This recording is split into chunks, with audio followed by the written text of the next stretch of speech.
басылымдар, яғни отчет жасау. Басылымдар кестедегі мәліметтерді қағаздағы нәтижелік құжаттар түрінде басып шығаруға арналған. Access бірнеше кестелерден немесе сұраныстардан өзара байланысқан мәліметтерді қағазға шығаруды қамтамасыз ететін күрделі құрылымды басылымдар құрастыруға мүмкіндік береді.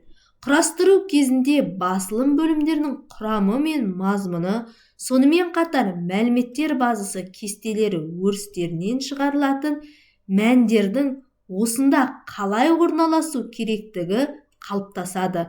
Сондай-ақ тақырыптар, басылымдар, реквизиттері жасалып, есептелінетін реквизиттердің де орналасуы қарастырылады.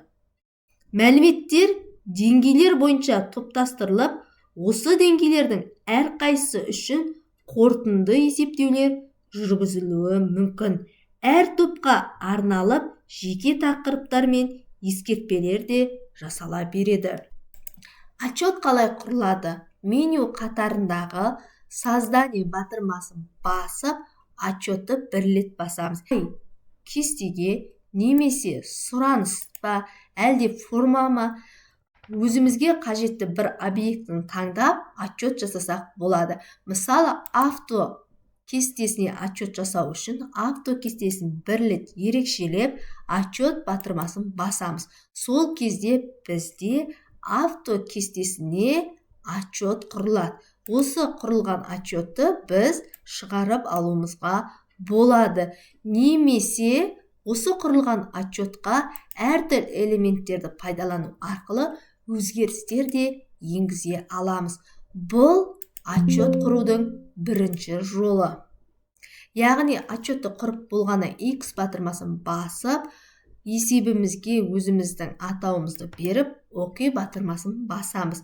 Енді отчетымызды көру үшін сол отчеттің үстін 2 рет басқан кезде біздің отчетымыз осылай көрінеді. Осы отчетты печатка беру арқылы шығара аламыз. Екінші отчеттің құру жолы конструктор отчеті. Яғни барлық жұмысты жаңадан бастасақ болады. Немесе конструктор отчеті, яғни конструктор өзгерістер енгізуді, яғни осы құрылған отчетымызды белгілеп, тышқанның оң жақ батырмасын басып, конструктор батырмасын басқан кезде өзгерістер де енгізе аламыз. Үшінші жолы бұл мастер отчет, яғни шебері көмегімен отчет құру. Ол үшін біз кестелер және сұраныстар бөлімінен өзімізге қажетті кез келген кестені немесе сұранысты белгілеп аламыз. Маған қазір зауыт кестесі қажет. Осыны бірлет шеткеннен кейін, яғни доступный поле біздегі бар өрістерді көрсетеді. Егер толық өрісті алғымыз келсе, онда мына батырманы бірлет басқан кезде барлық өрісіміз, яғни ерекшеленеді. Ал егерде қандайда бір өрістерді алуымыз қажет болса, сол өрістерді белгілеп алып, келесі бөлімге өткізе аламыз.